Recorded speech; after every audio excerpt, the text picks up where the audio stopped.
କାଳ ବୈଶାଖୀ ବର୍ଷା ନେଇ ଏହି ସବୁ ଜିଲ୍ଲାକୁ ୟେଲୋ ଆଲର୍ଟ ଜାରି କରାଗଲା। ବଜ୍ରପାତ ସହ 40 କିଲୋମିଟର ବେଗରେ ପବନ ବହିବ।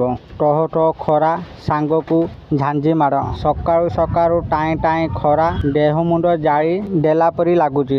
ଆଉ ସଞ୍ଜ ନଇଁଲେ ରାଜ୍ୟରେ କାଳବୈଶାଖୀର ତାଣ୍ଡବ ଦେଖିବାକୁ ମିଳୁଛି। ଏନେଇ ଆଜି କିଛି ଜିଲ୍ଲାକୁ ବିଜୁଳି ଘଡ଼ଘଡ଼ି ବର୍ଷା ନେଇ ସତର୍କତା ଜାରି କରାଯାଇଛି।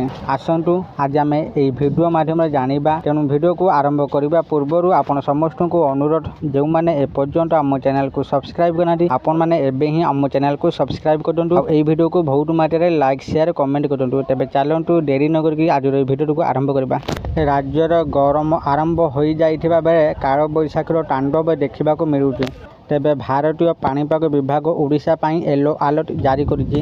ଏହା ସହ ତାପମାତ୍ରା 2ରୁ 3 ଡିଗ୍ରୀ ହ୍ରାସ ପାଇବ ବୋଲି କହିଛି ଆଞ୍ଚଳିକ ପାଣିପାଗ ବିଭାଗ। ଏନେଇ ଆଜି କିଛି ଜିଲ୍ଲାକୁ ୟେଲୋ ଆଲର୍ଟ ଜାରି ହୋଇଛି।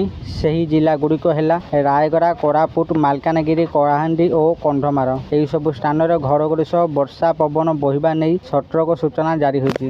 ଏହା ସହ 30ରୁ 40 କିଲୋମିଟର ବେଗରେ ପବନ ବହିବ। ସେହିପରି 6 ଓ 7 ତାରିଖରେ ମଧ୍ୟ ପଶ୍ଚିମ ଓଡ଼ିଶାକୁ ବାଦ ଦେଇ ରାଜ୍ୟର ଅନ୍ୟ ସବୁ ଜିଲ୍ଲାରେ ବର୍ଷା ସମ୍ଭାବନା ରହିଛି। 8 ଓ 9 ତାରିଖ ପାଇଁ ନୟାଗଡ଼, ଖୋର୍ଦ୍ଧା, ପୁରୀ, କଟକ, ମାଲକାନଗିରି, କୋରାପୁଟ, ରାୟଗଡ଼ା, ଗଜପତି, ଗଞ୍ଜାମ, ଜଗତସିଂହପୁର, କେନ୍ଦ୍ରାପଡ଼ା, ଯାଜପୁର, ଭଦ୍ରକ, ବାଲେଶ୍ୱର, କେନ୍ଦୁଝର, ସୁନ୍ଦରଗଡ଼ ଓ ମୟୂରଭଞ୍ଜ ଜିଲ୍ଲାରେ ବର୍ଷା ହେବାର ସମ୍ଭାବନା ରହିଛି। ଗତକାଲି 9 ସହରର ତାପମାତ୍ରା 40 ଡିଗ୍ରୀ ଉପରେ ରହିଥିବା ବେଳେ ଝାରସୁଗୁଡ଼ାରେ ସର୍ବାଧିକ 41.6 ଡିଗ୍ରୀ ତାପମାତ୍ରା ରେକର୍ଡ ହୋଇଛି।